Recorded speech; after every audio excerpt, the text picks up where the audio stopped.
Dear viewers, আসসালামু আলাইকুম। দেশ এবং দেশের বাইরে যে যেখান থেকে বসে আমাদের এই ভিডিওটি দেখতে পাচ্ছেন তাদেরকে অনেক অনেক প্রীতি ও শুভেচ্ছা জানিয়ে শুরু করছি আজকে নতুন ভিডিও।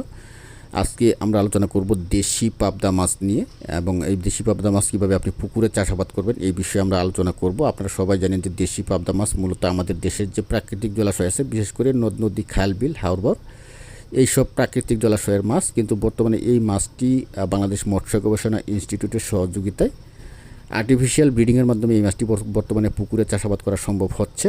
এবং এই মাছ চাষে রয়েছে বিশেষ করে কার্প জাতীয় মাছ থেকে 4 গুণ লাভ এই মাছ চাষে। আপনারা এখন যে মাছগুলি দেখতে পাচ্ছেন, এইগুলি যদি আপনি বাজারে ক্রয় করতে চান, বিশেষ করে বাংলাদেশের মাছের বাজারে, তাহলে 400 থেকে 450 টাকা, বিশেষ করে ঢাকার বাজারে।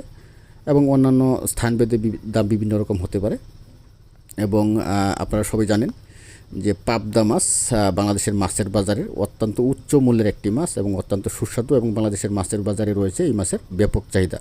তো এই মাছটি যদি আপনি পুকুরে চাষাবাদ করতে চান, প্রথমে আপনাকে যে কাজটি করতে হবে সেটি হচ্ছে যে ভালো মানের বড় সাইজের ব্রড থেকে উৎপাদিত পোনা আপনাকে মজুত করতে হবে।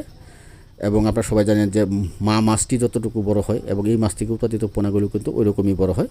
আপনারা এখন যে পোনাগুলি দেখতে পাচ্ছেন, এগুলি 2023 সালের নতুন বছরের নতুন দেশি পাবদা মাছের পোনা। এবং দ্বিতীয় হচ্ছে যে আপনাকে সবাই জানেন যে পাবদা মাছ কিন্তু রাক্ষসী মাছ, এক মাছ অন্য মাছকে খেয়ে ফেলে। আপনাকে অবশ্যই এক সাইজের পোনা মজুত করতে হবে, নচেত বড় মাছ ছোটো মাছগুলিকে খেয়ে ফেলবে, মাছের সংখ্যা কমে যাবে। এবং তৃতীয় হচ্ছে যে আপনাকে সঠিক নিয়মে খাবার প্রয়োগ করতে হবে।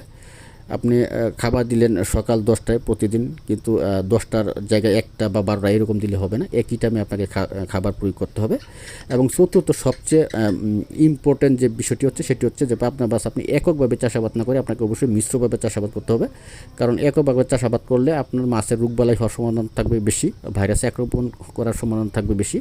সেই ক্ষেত্রে আপনি মিশ্র চাষের ক্ষেত্রে দেশি শিং আছে বা দেশি ট্যাংরা আছে বা গুলশা আছে, এইসব মাছের সাথে চাষাবাদ করলে আপনি যে মাছগুলি এখন দেখতে পাচ্ছেন এগুলি কিন্তু 15 পিসে কেজি, 12 থেকে 15 পিসে কেজি হবে। এবং আপনি যদি পাবদা মাছ চাষাবাদ করেন তাহলে 5 থেকে 6 মাসের মতো 15 পিসে কেজি এসে যায়। সবাইকে ধন্যবাদ, ভিডিও দেখার জন্য।